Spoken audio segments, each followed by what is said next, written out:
ఆయన missile man of the భారత్గా పేరొంది. పేపర్ బాయ్ నుంచి భారతదేశ అత్యున్నత రాష్ట్రపతి అయినటువంటి అధికారాన్ని చేపట్టి భారతదేశం ఈ రోజున రక్షణ రంగంలో అత్యున్నత స్థానంలో ఉండటానికి కారకుడయ్యాడు. అలాంటి మహానుభావుడు ఈ రోజున లేకపోవటం మన భారతదేశానికి దురదృష్టం. అయినా ఆయన లేకపోయినా మనందరం కూడా ఆయన స్ఫూర్తిగా తీసుకొని మన పిల్లలను, మన యువతను చైతన్యపరిచి మరొక అబ్దుల్ కలాంలుగా తయారు చేసి భారతదేశం అత్యున్నత స్థానానికి చేరుకోవటానికి మనందరం కృషి చేయాల్సిన బాధ్యత ఉన్నది. అదే మనం ఆయనకి ఇచ్చే నిజమైన నివాళి. అలాంటి అబ్దుల్ కలాం గారిని భారతదేశం ఇప్పటికీ తెలుసుకుంటూ ముందు ముందు ఇంకా 1000 సంవత్సరాలైనా ఆయన గుర్తుంచుకోవటానికి ఆయన గుర్తుండే వ్యక్తి.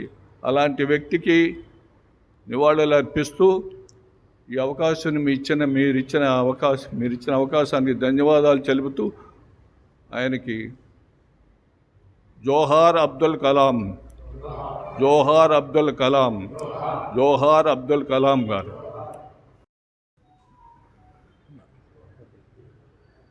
మీ అందరికీ తెలిసిన విషయమే. నేను ప్రత్యేకంగా అబ్దుల్ కలాం గారి గురించి ఈ జనరేషన్ చెప్పాల్సిన అవసరం అయితే ఏం లేదని నాకు తెలుసు. ఆయన యొక్క సింప్లిసిటీ, ఆయన మొదట ప్రెసిడెంట్గా అనౌన్స్ చేయగానే ఆయన తమిళనాడులో స్టేషన్ దిగి అప్పటికి అంతా గవర్నమెంట్ ఏర్పాటు చేసిన వెహికల్స్ కానివ్వండి, ప్రోటోకాల్ కానివ్వండి, అన్నింటినీ కానీ ఇంకా నేను అధికారం తీసుకోలేదు, ఇంకా నేను సీట్లో కూర్చోలేదు, పవర్లోకి రాలేదు, కాబట్టి ఇవన్నీ రిజెక్ట్ చేసి ఆయన ఆటోలో వెళ్తాం. ఆ విధంగా సింప్లిసిటీ కానివ్వండి. ఈ దేశంలో ఈవేళ మనం ఒక మిసైల్ మ్యాన్గా పిలుస్తూ ఉంటాం వారిని. ఈ మధ్యకాలంలో 1-2 సార్లు మన ప్రియతమ ప్రధాని చెప్పున్నారు. ఆటో ఛార్జెస్ తోటి స్పైస్ మనం ఏ విధంగా స్పేస్లోకి వెళ్ళగలుగుతున్నామో అంతటి గొప్ప శక్తిని భారతదేశానికి ఇచ్చిన వ్యక్తుల్లో అగ్రగణ్యులు మన అబ్దుల్ కలాం గారు. కాబట్టి అదేవిధంగా ఈరోజు మరో విషయం ఏమంటే వరల్డ్ స్టూడెంట్స్ డే. వారు స్టూడెంట్స్కి ఇచ్చిన స్ఫూర్తి మనందరికీ తెలిసిన విషయమే. కళలు కనాలా, కళలను సార్థకం చేసుకోవటం కోసం, దానికోసం మనం కృషి చేయాలా అనే విషయాన్ని ఈరోజు స్టూడెంట్స్ అందరూ కూడా స్మరించుకోవటం, ఆయన ఒక స్ఫూర్తిగా తీసుకుని ముందుకెళ్ళవలసిన బాధ్యత కూడా మన మీద ఉంది. ఆ విధంగా ఈ దేశానికి భారతరత్నగా, నిజమైన భారతరత్న ఏమంటే ఈ దేశాన్ని ప్రపంచంలో నెంబర్ 1గా తీర్చిదిద్దే అనేక విషయాల్లో, ముఖ్యంగా స్పేస్ విషయంలో కానీ ఆయన మనకిచ్చిన గొప్పతనాన్ని మనం నివాళులర్పించుకుంటూ, వారిని స్మరించుకుంటూ, వారు ఏదైతే మనకి చెప్పారో మనకు తెలుసు, చివరికి కూడా ఒక లెక్చర్ ఇస్తూ ఆయన తన జీవితాన్ని చాలించారు. ఆ విధంగా వారిని మనం స్మరించుకోవడం ద్వారా మాత్రమే కాకుండా ఏదో ఈ విధంగా ఆయన జన్మదినాన్ని, వర్ధంతిని ఊరికే ఒకసారి పూలు వేసేసి మనం ఏదో మాట్లాడేసుకుని ఏదో ఆర్గనైజ్ చేసిన వాళ్ళు స్వీటో హాటో పెడతారు, చప్పట్లు కొట్టుకుని వెళ్ళిపోవటం కాకుండా ఆయన ఏ విధంగా, ఇందాక మన అధ్యక్షులు గారు కూడా చెప్పారు, ఒక పేపర్ బాయ్గా అత్యున్నతమైన రాష్ట్రపతి ఏ విధంగా అయ్యారు, దానికి ఆయన చేసిన కృషి, ఆయన నిజంగా మనందరం కూడా గర్వించదగ్గ విషయము. అన్ని శాస్త్రాల పట్ల కూడా ఆయన అవగాహన, ఒక భగవద్గీత పట్ల కానివ్వండి, మరొక దాని మీద అన్ని, అంటే మనకి ఇంకా ముఖ్యంగా చెప్పాలంటే మనకి తెలుసు అబ్దుల్ కలాం గారు రాకముందు వరకు కూడా మన ప్రయోగాలకి పేర్లు ఏంటంటే డెవిల్ అని, లేకపోతే ఏవేవో పేర్లు ఉండేవి. తర్వాత ఆయన మాత్రమే ఈ భారతదేశం యొక్క కల్చర్ని కానివ్వండి, ఆయన ప్రయోగాలన్నిటికీ బ్రహ్మోస్ అని పేరు పెట్టింది ఆయనే. ఆ విధంగా ఇంతకుముందు డెవిల్ అంటే మనకందరికీ తెలుసు, దయ్యాలు పేర్లు ఇంకేవో పేర్లు ఉండేది.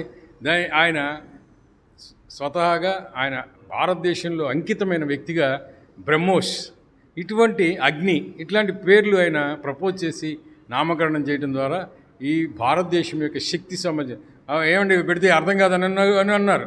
అర్థం చేసుకుంటారు, అర్థం ఏంటి చేద్దాం మనం అన్నారు. అటువంటి గొప్ప వ్యక్తిని మనం ఆదర్శంగా తీసుకుని మనందరం కూడా మరొకసారి వారి చెప్పిన విషయాలని మనం మననం చేసుకోవడం ద్వారా, మన కళలు కనడం ద్వారా, ఆ కళలు సార్థకం చేసుకోవడం ద్వారా మాత్రమే ఆయనకి మనం నివాళులు అర్పించగలిగిన వాళ్ళం అవుతాం.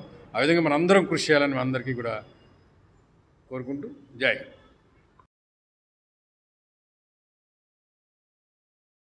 ఈరోజు అబ్దుల్ కలాం గారి జయంతి. ఇప్పుడే మన భగవాన్ గారు చెబుతున్నారు, ఇది విద్యార్థుల దినోత్సవం కూడా. అబ్దుల్ కలాం గారు గురించి ఎంత చెప్పినా ఏదో ఒక పాయింట్, 20 మంది మాట్లాడితే 21వ వ్యక్తికి కూడా ఒక పాయింట్ మిగిలి ఉంటుంది.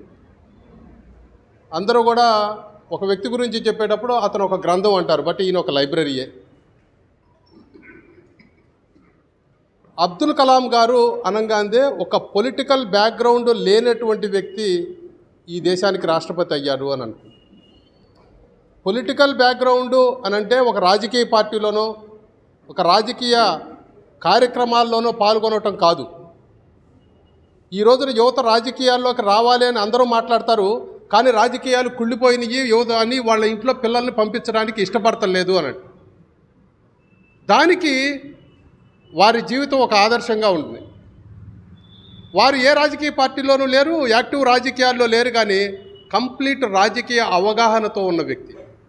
ఈ రోజున యువత రాజకీయాల్లోకి రావాలంటే రాజకీయ పార్టీల్లోకి చేరటమో రాజకీయ కార్యకర్తగా మారటమో కాదు, రాజకీయ అవగాహన పెంచుకోవటం అవసరం. పెంచుకున్నప్పుడు మాత్రమే ఈ రాజకీయ నాయకులు మాట్లాడే మాటల్ని ప్రాపర్గా విశ్లేషించుకోగలుగుతాం.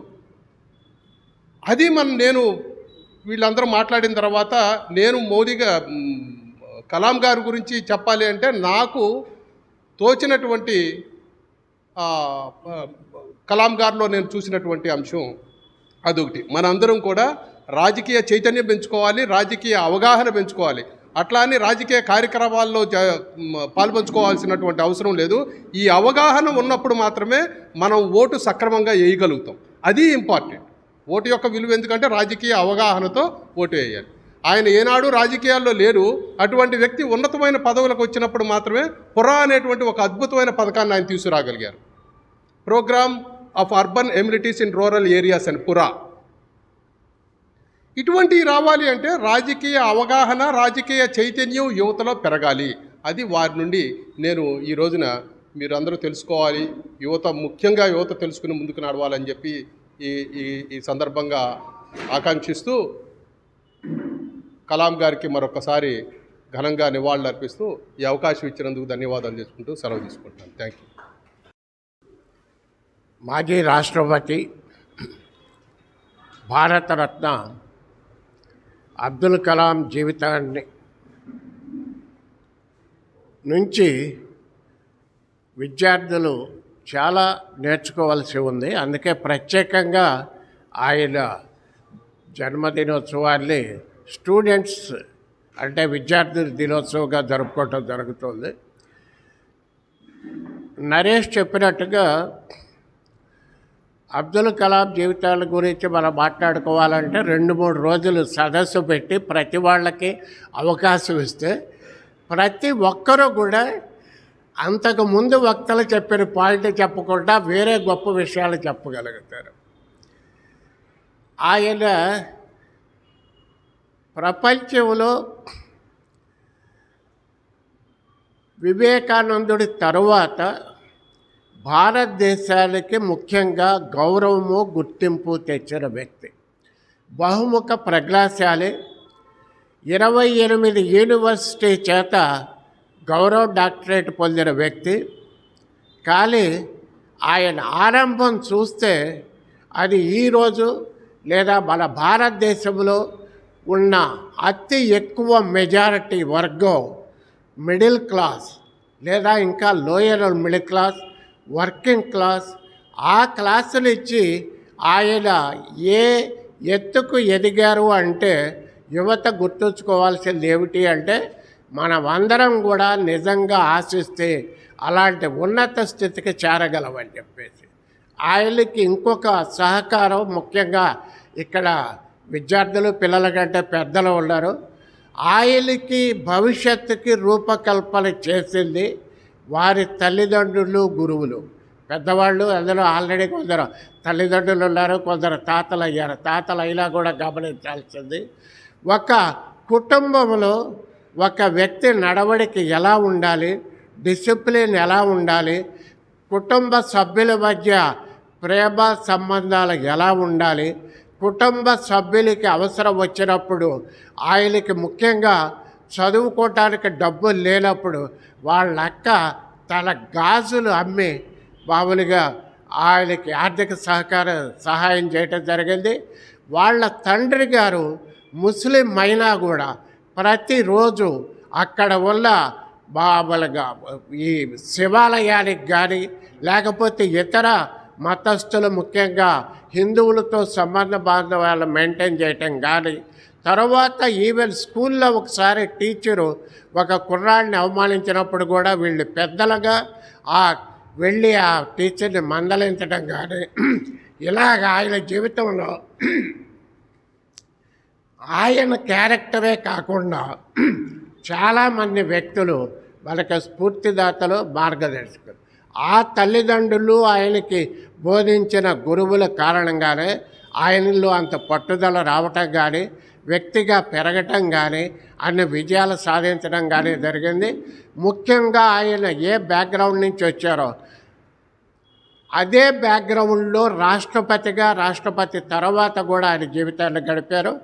ముఖ్యంగా ఆయనకి అందరికీ కూడా ఇప్పుడు చెప్పని విషయం నేను చెప్పగలిగి చెప్తున్నా, ఆయనకి ప్రజల రాష్ట్రపతి, పీపుల్స్ ప్రెసిడెంట్ అని గౌరవం ఉండేది. అంటే ఆయన పబ్లిక్ ప్రెసిడెంట్, అంతేగాని నరేష్ అన్నట్టుగా ఏ పొలిటికల్ పార్టీతో సంబంధం లేకుండా ఒక ప్రజల రాష్ట్రపతిగా ఆయన బతికారు. ఆయన రాష్ట్రపతి భవనంలోకి వెళ్ళేటప్పుడు, తిరిగి వెళ్ళేటప్పుడు కూడా ఒక సామాన్య మానవుడిలాగా ఒక సూట్ కేసు, ఒక 100 పుస్తకాలు పట్టుకుని మాత్రమే ఆయన లోపలికి వెళ్ళారు, తిరిగి వచ్చారు. ఆయనకి రాష్ట్రపతిగా వచ్చిన బహుమానాలన్నీ కూడా గవర్నమెంట్కి ఇచ్చేశారు, పురాతత్వ శాఖకి. ఆయన బహుమతి ఒక్కటి తీసుకోవాలి. ఎలా వెళ్ళారో అలాగే వచ్చి, ఎలా ఆయన వృత్తి ప్రారంభించారో ఒక అధ్యాపకుడిగా, ఒక సైంటిస్టుగా, అలాగే తిరిగి విద్యార్థుల మధ్యకి వెళ్ళి వాళ్ళని మీరు కళలు కలండి, కళలను సాకారం చేసుకోండి, నా జీవితమే దానికి ఉదాహరణ అన్నట్టుగా మాట్లాడుతూ అలా ఒక ఉపాధ్యాయుడిగానే చివరి మీటింగ్లో అక్కడే శ్వాస విడిచారు. ఆయన లాంటి స్ఫూర్తిదాత యువకులకి ఈ శతాబ్దంలో ఎవరు లేరు. పాత శతాబ్దంలో మన వివేకానందుల్ని ఎక్కువ స్ఫూర్తిదాతగా గుర్తించేవాళ్ళు యువత. అందువల్ల ఆయన జన్మదినోత్సవాన్ని నేషనల్ యూత్ డే, తిరిగి ఆయన తర్వాత నేషనల్ స్టూడెంట్స్ డేగా, ఇంటర్నేషనల్ స్టూడెంట్స్ డేగా అబ్దుల్ కలాం జన్మదినోత్సవాన్ని మనం ఇది జరుపుకుంటున్నామంటే ఆయనకున్న ప్రపంచంలో ఆయనకున్న గౌరవం, అలాగే ఆయన విజయాల గురించి ఎంతైనా మాట్లాడాలి. దానికంటే కూడా ఎక్కువ ఈనాటి విద్యార్థుల బోధించే గురువులు, విద్యార్థులకు రూపకల్పన చేస్తున్న తల్లిదండ్రులు కూడా ఆయన జీవితాల నుంచి చాలా నేర్చుకుని పిల్లలకు నేర్పాలని చెప్పేసి కోరుతూ మా గ్రంథాలయం తరపున విచ్చేసిన మీ అందరికీ ధన్యవాదాలు తెలుపుతూ సెలవు తీసుకుంటాను.